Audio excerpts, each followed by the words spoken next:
Assalamualaikum warahmatullahi wabarakatuh. Anda rindu mendengarkan kajian-kajian dari ustadz-ustadz kita dari Aceh? Kunjungi channel YouTube Maulizul Akbar NAD. Subscribe, like, share, komen.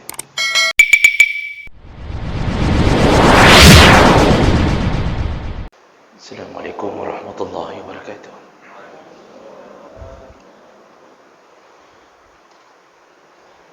Alhamdulillahi rabbil alamin.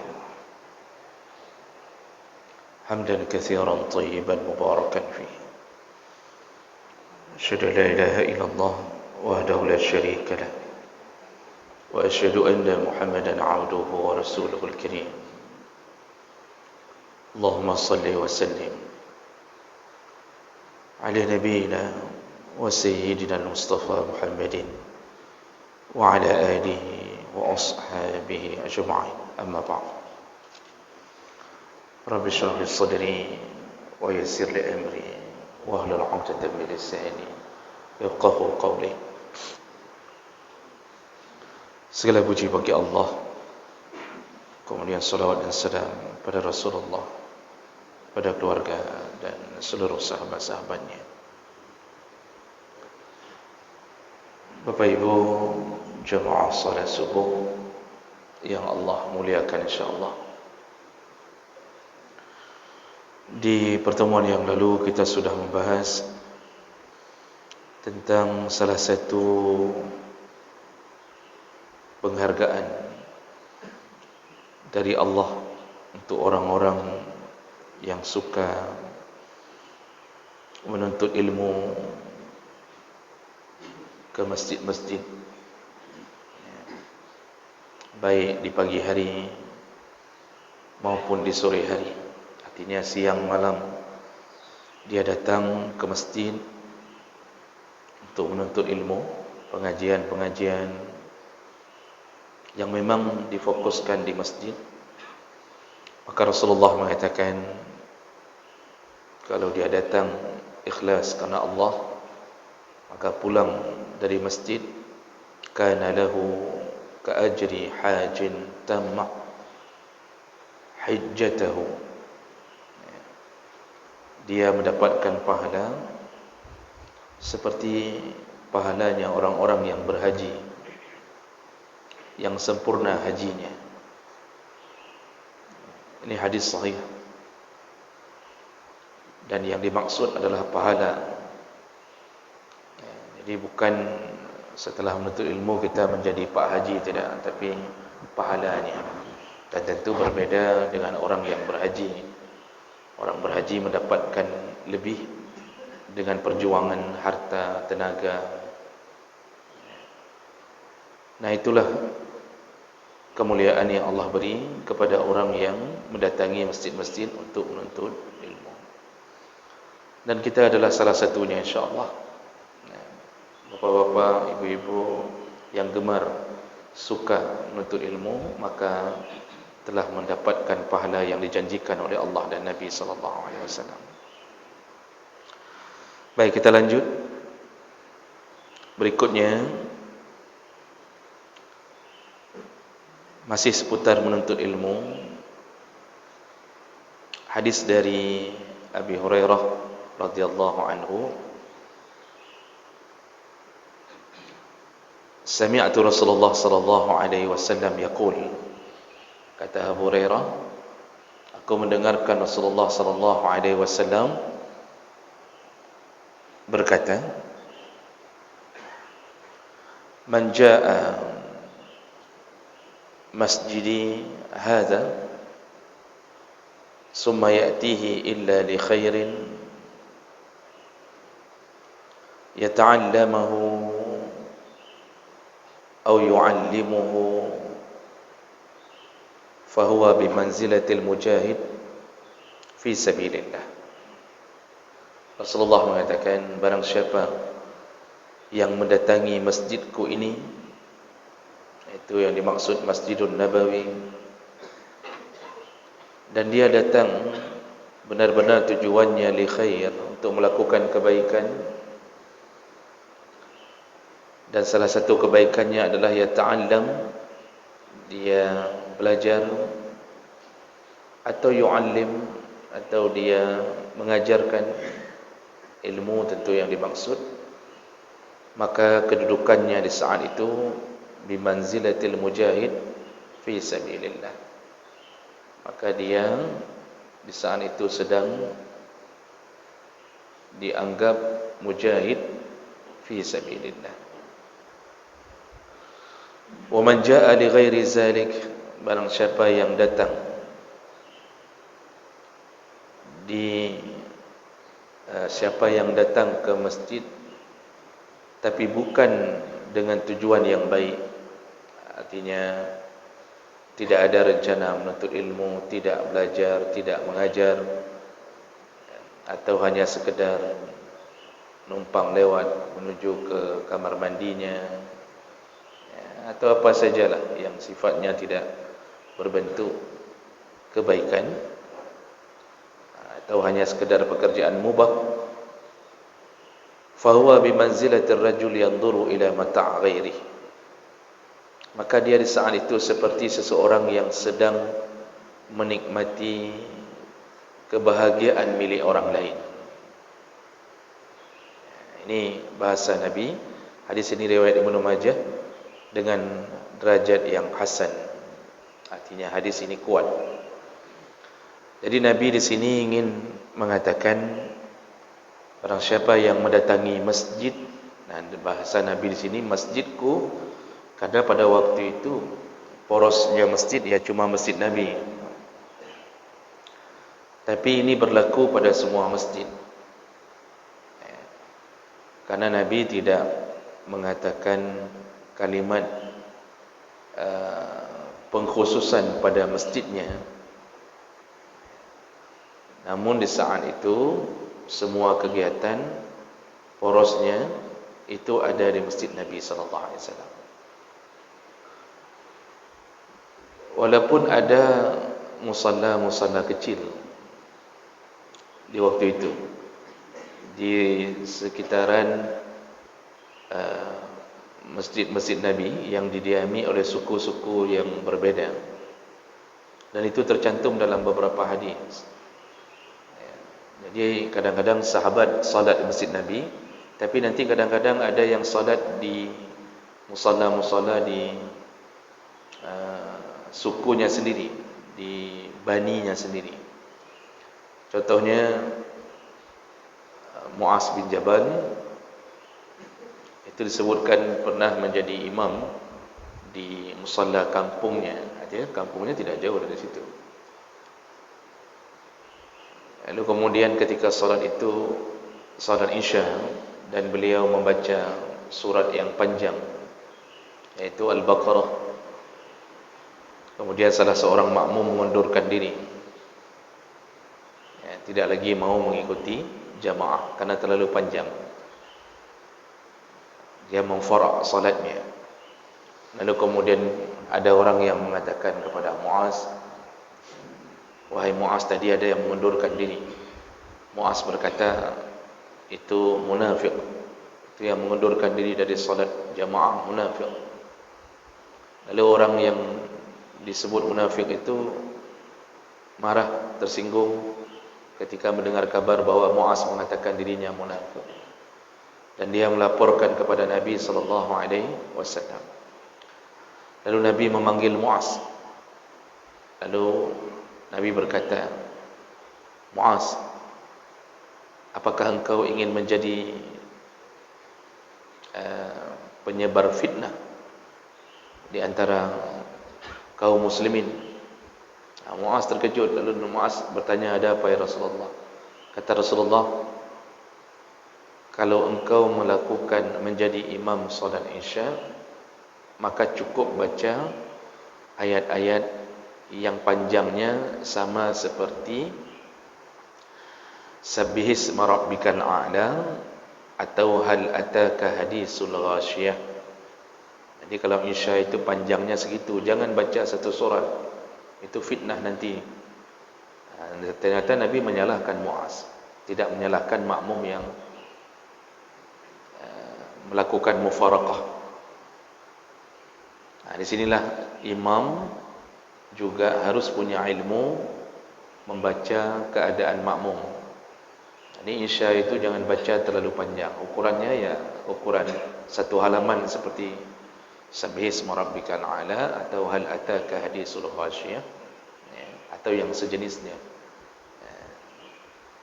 Itu semua dilakukan di masjid, tapi bukan Masjidin Nabawi. Artinya ada masjid-masjid di sekitaran Masjid Nabawi walaupun tidak terlalu dekat. Dan itu Nabi izinkan, Pak. Yang tidak boleh melakukan Jumaat. Itu yang jadi masalah. Yang tidak boleh melakukan Jumaat di masjid-masjid yang kecil-kecil ini. Makanya mendirikan musalla-musalla di area yang jauh dari masjid utama itu masih dibolehkan kalau untuk melakukan salat 5 waktu. Namun kalau masih terjangkau jangan, Pak, karena nanti malah akan terpecah-pecah. Misalnya Sabau Gampung masih bisa dijangkau masjid ini, artinya tidak terlalu jauh, 2 menit dengan motor sudah sampai. Itu baik daripada musalla-musalla untuk pada jamaah, karena dengan bersatu di masjid hati lebih terikat, ukhuwah lebih dekat.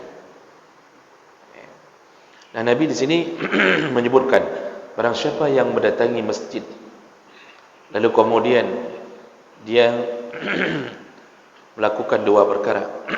Kalau bukan belajar, dia mengajar. Karena dari dulu ilmu itu disebarkan dari masjid. Kalau salat wajib tak disebutkan lagi, karena itu banyak hadis lain yang menyebutkan salat wajib itu memang dilakukan di masjid. Kebaikan yang paling utama setelah salat wajib adalah menjadikan masjid sebagai tempat menuntut ilmu. Makanya Nabi mengatakan barang siapa yang menuju ke masjid, kalau bukan belajar, mengajar, antara 2 perkara. Sampai sekarang di Masjidin Nabawi, di Masjidil Haram, di masjid-masjid besar di seluruh negara Muslim, di Mesir, Pak.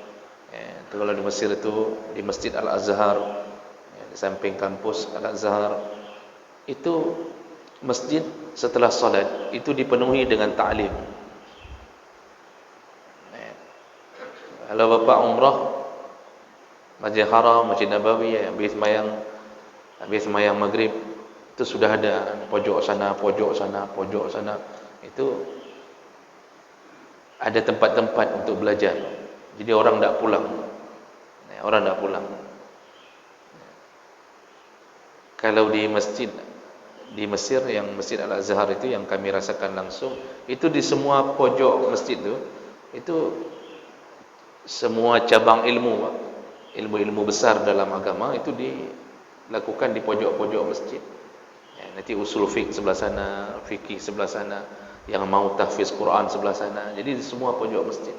Di situ memang dari dulu masjid itu dijadikan sebagai tempat menuntut ilmu. Alhamdulillah di kita itu jalan. Jadi masjid, jadual pengajian di masjid ada.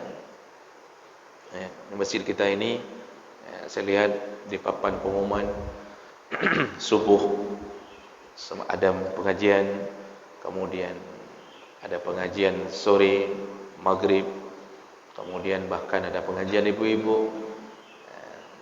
Cuma kalau pengajian ibu-ibu di masjid itu ada catatan, karena dalam pandangan jumhur ulama termasuk Syafi'i di dalamnya, ibu-ibu tidak boleh berdiam diri di dalam masjid kalau sedang mendapatkan haid. Maka yang berjunub, yang haid, nifas, itu tidak boleh melakukan al-lubas, yaitu berdiam diri di masjid dalam waktu yang lama. Jadi yang dibolehkan hanya abiri sabil, hanya numpang lewat. Yang numpang lewat anak buku, misal numpang lewat cuma masuk masjid untuk mengambil dompet, anak kunci yang tertinggal,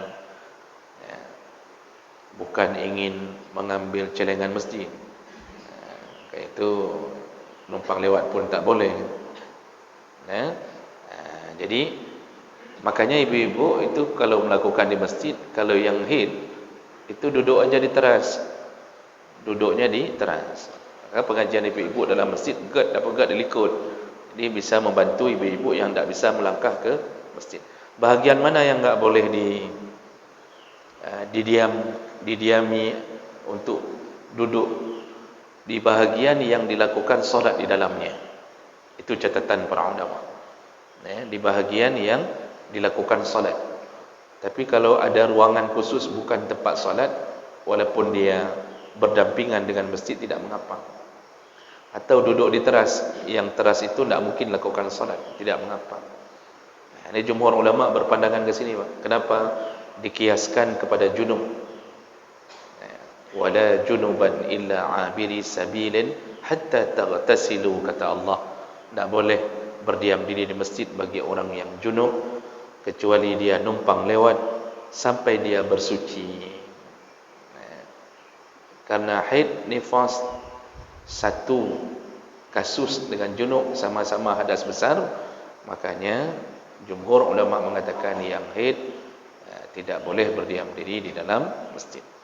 Walaupun nanti ada khilaf sedikit, ada sebahagian kecil ulama yang mengatakan boleh selama dia menahan haidnya. Jadi kalau saya pakai softtek, pakai pampers, dianggap boleh. Tapi ini dibantah oleh jumhur ulama karena yang dimaksud adalah dia sedang tidak suci, bukan darahnya. Keadaannya sedang tidak suci, bukan karena darahnya. Jadi ini yang menjadi sedikit perhatian bagi ibu-ibu kalau menuntut ilmu di masjid. Karena tadi saya lihat nak pengumuman masjid pengajian ibu-ibu siang hari yang jeroh datang ke masjid, tapi jaga-jaga jangan sampai berdiam diri di masjid dalam keadaan haid. Jadi itulah keadaan menuntut ilmu di masjid. Jadi Nabi menguatkan. Nabi dulu kalau memberi tausiah, memberi arahan, Pak, itu habis solat beliau bangun memberikan arahan apa-apa yang perlu. Dan masjid ini adalah rumah Allah. Tidak ada seorang pun yang berhak memiliki masjid. Yang ada cuma pengelola. Yang ada cuma pengelola. Wa annal masajida lillah, kata Allah, semua masjid itu milik Allah. Maka syarat untuk dijadikan masjid itu harus diwakafkan. Walaupun yang bangun pribadi, tapi dia muwakafkan atau tidak. Maka tidak layak disebut masjid kalau tidak diwakafkan. Dengan muwakafkan, maka dia menjadi milik Allah. Allah kasih tahu bahawa masjid itu rumahku, masjid itu milikku. Walaupun semua yang ada di langit dan di bumi milik Allah. Jadi maksud Allah baik tak perkara masjid. Karena kalau mengganggu masjid, berarti dia telah menantang Allah Subhanahu wa taala. Makanya Allah sebutkan dalam ayat yang lain, wa man adlamu mimman man'a masajidallah ay yuzkara fiha ismuhu wa sa'a fi kharabiha. Allah katakan, adakah yang lebih zalim daripada orang-orang yang melarang orang untuk beribadah di dalam masjid dan berusaha menghancurkan masjid. Maksud Allah, hana yang lebih zalim daripada orangnya. Kalau ada pemerintahan yang menutup masjid dengan alasan kebencian terhadap Islam, atau ada kelompok-kelompok tertentu yang ingin menghancurkan masjid milik siapapun yang sudah diwakafkan dan tidak ada kesesatan di dalamnya, maka kalau kita melakukan huru-hara, itu termasuk golongan orang-orang yang paling zalim, kata Allah. Maka nanti orang zalim itu ya nanti dikumpulkan di neraka bersama orang-orang zalim. Maka hati-hati pada perkara masjid, hati-hati. Kalau masjid milik Allah, maka semua fasilitasnya pun diwakafkan untuk Allah. Mencuri celengan masjid itu sebesar-besarnya dosa di antara semua level pencuri. Ketika Nabi ditanya tentang pekerjaan mencuri, kata Nabi, dosa besar. As-surqah termasuk salah satu ismon, dosa besar.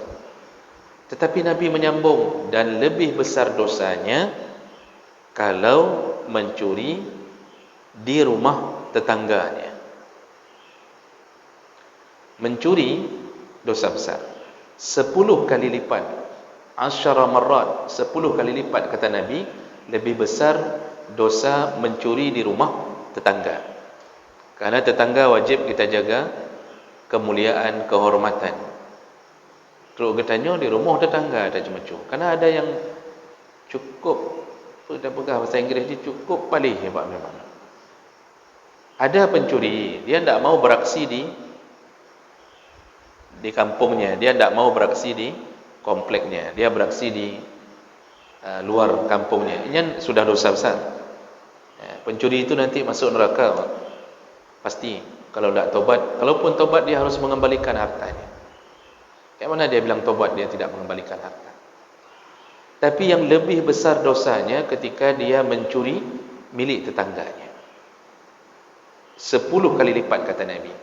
Kalau milik tetangga lebih besar dosa 10 kali lipat, maka milik masjid yang bedanya. Anehnya hari ini Pak pencuri menyasar ke masjid. Celengan-celengan masjid. Memang orang kalau sudah tertutup hati, tidak ada lagi rasa takut ke Allah. Padahal yang dia curi adalah salah satu fasilitas atau perbendaharaan milik rumah Allah Subhanahu wa taala. Jadi ini kemuliaan masjid jangan diganggu kecuali terjadi kesesatan. Karena dulu di masa Nabi pernah didirikan masjid Dirar. Para munafik, orang-orang munafik itu bermusyawarah untuk mendirikan masjid, lalu mengundang Nabi untuk meresmikan masjid. Nabi datang meresmikan masjid, kemudian Nabi mengetahui bahawa ternyata masjid itu di tempat berkumpulnya orang-orang munafik. Jadi orang munafik kumpul di masjid itu merencanakan keburukan pada Nabi. Tapi waktu sesudah pembangunan masjid, mereka mengundang Nabi sallallahu alaihi wasallam. Akhirnya Nabi menghancurkan masjid itu karena sudah dianggap tempat maksiat. Jadi kalau bukan dilakukan tempat maksiat dan pemilik masjid tidak bermaksiat, itu jangan ganggu masjidnya. Baik, kemudian orang-orang yang menuntut ilmu di masjid maka dianggap sedang berjihad fi sabilillah. Di sini kemuliaan yang Allah beri. Menuntut ilmu di masjid adalah jihad fi sabilillah. Orang yang berjihad itu yang paling tinggi levelnya adalah jihad di medan perang. Tapi untuk kita tahu, Allah Subhanahu wa taala mengatakan falaula nafara min kulli firqatin ta'ifatun liyatafaqahu fid din. Janganlah semua kalian berperang. Hendaknya ada di antara kalian yang menuntut ilmu untuk urusan agamanya. Jadi coba lihat perbandingannya Pak. Allah suruh perang, tapi kemudian Allah beri catatan baik mandu ikut perang. Jangan semuanya harus mati di medan perang. Hendaknya di antara kalian ada yang menuntut ilmu liyatafaqqah fid din. Tuntutlah ilmu. Nah, ini menunjukkan bahawa antara menuntut ilmu dengan jihad fi sabilillah ini adalah hal yang sama-sama dianggap sedang berjuang di jalan Allah. Kalau berjuang di medan perang, dia sedang menegakkan kemuliaan agama Allah. Jadi izzah, kemuliaan agama Allah ditegakkan dengan pedang, agar orang-orang kafir gentar dan paling kurang mereka tidak menghinakan Islam. Orang yang sedang menuntut ilmu, dia sedang menyelamatkan agama Allah. Yang ini menegakkan dari rongrongan kafir, yang ini menyelamatkan agama Allah. Coba bayangkan kalau tidak ada orang yang menuntut ilmu, orang tidak tahu lagi tata cara salat, Enggak ada lagi yang menyebarkan bagaimana cara membaca Quran. Tidak ada lagi yang kasih tahu bagaimana cara untuk melakukan amal saleh. Maka agama hancur. Dan ini terjadi, Pak. Contoh di Andalusia, Spanyol, yang dulu dikuasai oleh Bani Umayyah II, periode kedua. Jadi setelah dikuasai oleh orang-orang kafir Nasrani melalui perang salib, ini tidak ada lagi mereka dari Andalusia yang menuntut ilmu agama karena terkungkung dengan penjajahan Nasrani pada waktu itu. Akibatnya hari ini, Pak, ini pengalaman teman-teman yang sudah ke Andalusia, Spanyol. Itu mereka waktu di orang-orang Islam yang dulu peninggalan di situ, yang tidak hijrah, diucapkan salam, mereka tahu mengucapkan salam. Tapi begitu disuruh baca Al-Fatihah, mereka tidak tahu baca Al-Fatihah. Jadi tidak ada lagi solat. Mereka hidup Islam neneknya, tapi tidak bisa lagi baca Al-Fatihah. Begitu hancurnya keilmuan agama di Andalusia. Yang tersisa hanya bangunan-bangunan yang bercirikan atau bercorak Islam. Orangnya, Pak, tidak lagi menuntut ilmu agama dengan baik. Ya, makanya bahaya kalau tidak ada yang menuntut ilmu agama lalu mengajarkannya. Kalau semua berperang, maka agama ini lenyap sebentar, Pak. Sebentar sudah lenyap. Begitu sekali perang mati, sekali perang mati. Habis. Maka orang-orang yang hari ini datang ke pesantren bertahun-tahun, lalu dia buka pesantren baru, lalu kemudian dia undang orang-orang mari belajar. Siapa yang menegakkan agama sampai hari ini masih bisa berjalan? Orang-orang yang menuntut ilmu lalu mengajarkannya. Kalau tidak ada orang-orang yang menuntut ilmu ini, maka lenyaplah agama ini. Maka posisinya sama dengan mujahidin fi sabilillah. Kalau mujahid fi sabilillah, dari setiap langkah dari rumahnya, itu semua tapak kakinya dihitung pahala oleh Allah. Makanya ada hadis Nabi yang menyebutkan orang-orang yang solat tahajud tiap malam, orang-orang yang puasa sunnah setiap waktu hari-hari sunnah.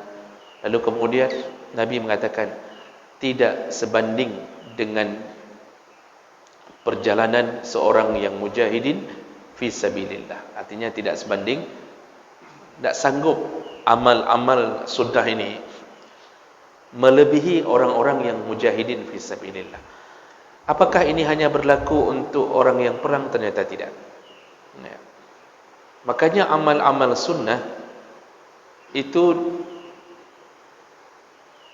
porsinya, Bang, itu lebih kecil dibandingkan dengan pahala yang didapatkan oleh orang yang menuntut ilmu. Makanya dengan tegas Imam Syafi'i itu menyebutkan. Di sini ada catatan sedikit. Wa qala Syafi'i, berkatalah Imam Syafi'i rahimahullah, talabul ilmi afdalu minan nafilah. Menuntut ilmu itu lebih utama, afdal minan nafilah, daripada salat sunnah. Dan ini didukung oleh pernyataan dari para sahabat, di antaranya Abu Darda mengatakan, la an ata'allama mas'alatan ahabbu ilayya min qiyamil lailah. Aku tidak tidur di malam hari, aku memecahkan masalah. Artinya menuntut ilmu, memecahkan satu masalah dalam agama, itu ahabbu ilayya, lebih kusukai daripada qiyamul lail, daripada salat qiyamul lail. Dan ini banyak, Pak, pernyataan-pernyataan seperti ini. Dalam manaqib Imam Syafi'i yang lain disebutkan, Imam Syafi'i juga berkata, laisa ba'dal fara'id afdal min talabil ilmi. Tidak ada amal wajib yang lebih utama setelah melakukan rukun Islam. Tidak ada yang lebih utama dilakukan kecuali talabul ilmi, menuntut ilmu. Nah, ini semua menunjukkan kedudukan orang yang menuntut ilmu. Jadi baik dia fikir dia katanya bahawa menuntut ilmu itu amalan yang kecil, tidak. Lalu ada yang bertanya, menuntut ilmu kan wasilah. Wasilah itu jembatan, jalan menuju. Sedangkan amal saleh adalah ghayah, tujuannya, maksud. Jadi ini amal saleh maksud. Yang ilmu jembatan. Jembatan untuk menuju amal saleh adalah ilmu. Kan begitu. Sehingga ada yang bertanya bahawa kenapa amal saleh yang berbentuk qiyamul lail, puasa sunnah atau apa saja yang sunnah-sunnah, kenapa bisa dikalahkan oleh jembatannya? Sedangkan orang menuntut ilmu untuk menuju ke sini supaya bisa beramal saleh. Lalu ketika orang sedang beramal saleh, kenapa bisa kalah dengan jembatannya? Nah, di sini para ulama menjawab, ya, kedudukan menuntut ilmu wajib. Dia tidak bisa dikalahkan oleh amal saleh yang sunnah. Dia hanya setara dengan amal saleh yang wajib.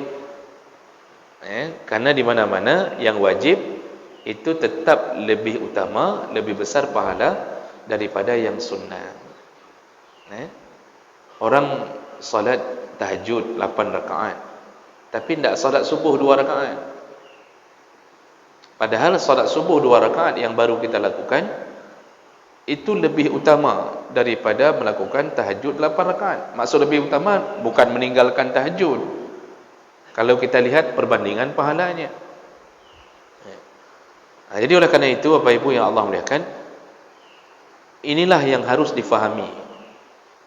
Sehingga para ulama dulu itu menyibukkan diri mereka dengan menuntut ilmu, dan mereka mengutamakan itu di atas amalan yang sunnah. Bukan bermakna Imam Syafi'i tidak pernah tahajud. Imam Syafi'i tiap malam, Pak. Dalam manaqibnya sebut tiap malam beliau mendekat ke Allah. Jadi beliau membagi waktu 3. Kalau dalam sejarah hidupnya itu ditulis oleh para murid-muridnya, beliau membagi waktu 3. Dari pagi sampai siang beliau mencari rezeki, berdagang. Imam-imam mazhab itu berdagang. Jadi cari rezeki. Dari siang sampai malam, kira-kira sampai waktu Isya, mereka memberikan ilmu, menuntut ilmu. Jadi ini dilakukan setiap waktu. Lalu setelah beliau mengajar, jadi misal dari siang sampai Isya itu mengajar. Nanti habis Isya beliau menuntut ilmu, membaca, terus menggali. Nah, sepertiga malam itu untuk Allah, untuk menghadap Allah khusus.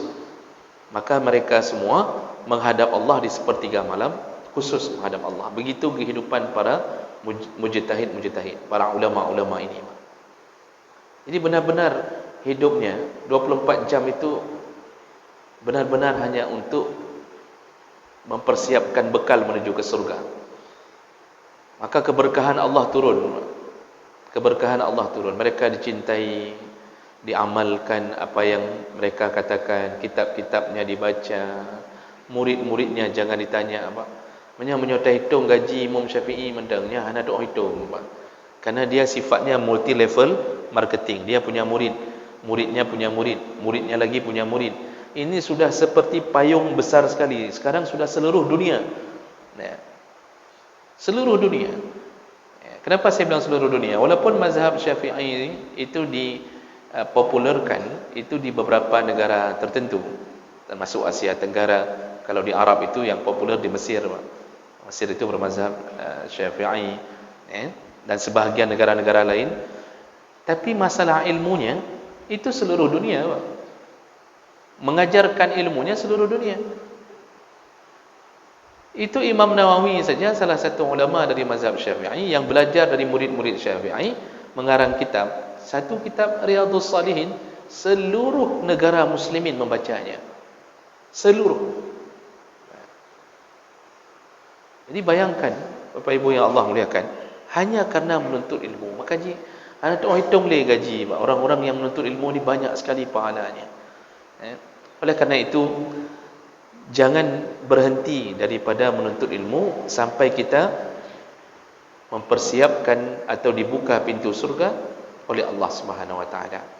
Ini di antara kemuliaan. Maka Nabi menyambung di ujung hadis, ya, barang siapa yang datang ke masjid tapi tidak ada keinginan untuk memakmurkan masjid melalui menuntut ilmu atau mengajarkan ilmu, maka dia seperti seseorang yang sedang menikmati kebahagiaan orang lain.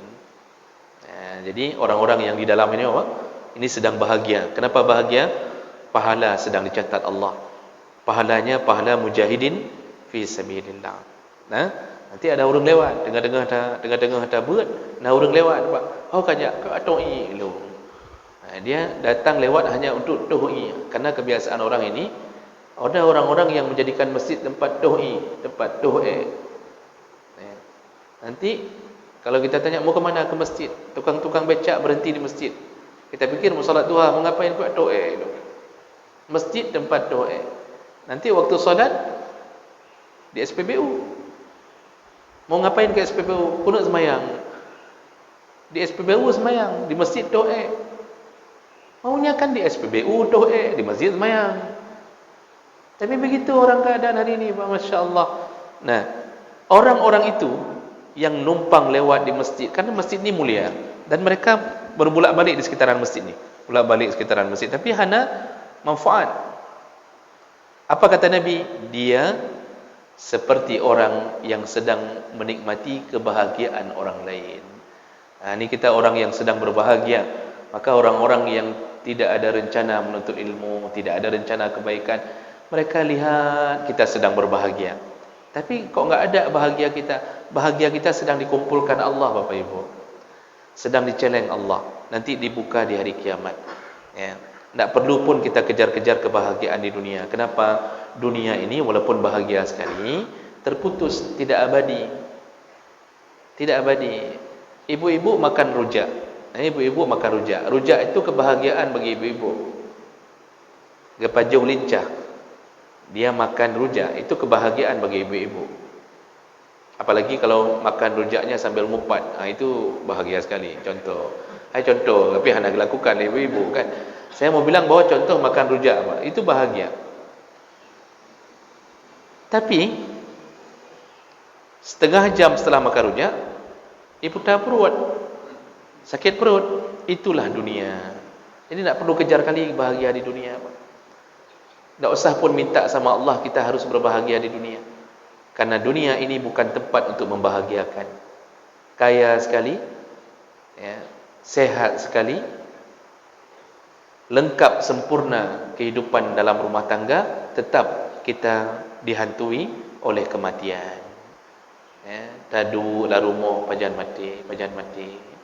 Ya, rumah sudah habis 2M, kita masih mikir kapan mati. Begitulah dunia. Maka oleh karena itu, janganlah sampai kita terlewat daripada menuntut ilmu. Dan kalau sedang ada pengajian, jangan sibukkan dengan solat-solat sunnah. Ada orang kadang-kadang tak faham ini, Pak. Ini sedang pengajian ni, sedang menuntut ilmu. Di belakang ada yang solat sunnah terus-terusan, solat sunnah. Yang talah, kalau sedang ada pengajian, ini lebih besar pahalanya dibanding solat sunnah.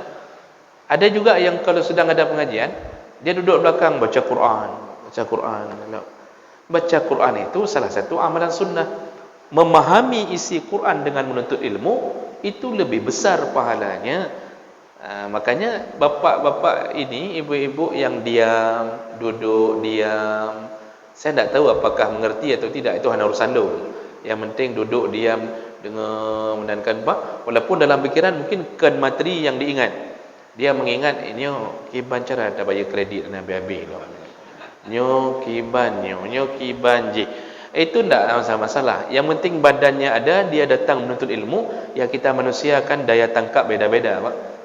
Kalau kita sudah berumur tu daya tangkap kita kan tidak sempurna lagi. Mesin kita sudah lemah. Ya, kita yang berambut sudah putih, setengah fokus, setengahnya lagi tidak bisa fokus, Pak. Kadang-kadang dia dengar. Saya fikir kok khusyuk ke dengar ilmu, padahal kok khusyuk ke itu hal biasa. Yang penting pahala tidak berkurang dengan menuntut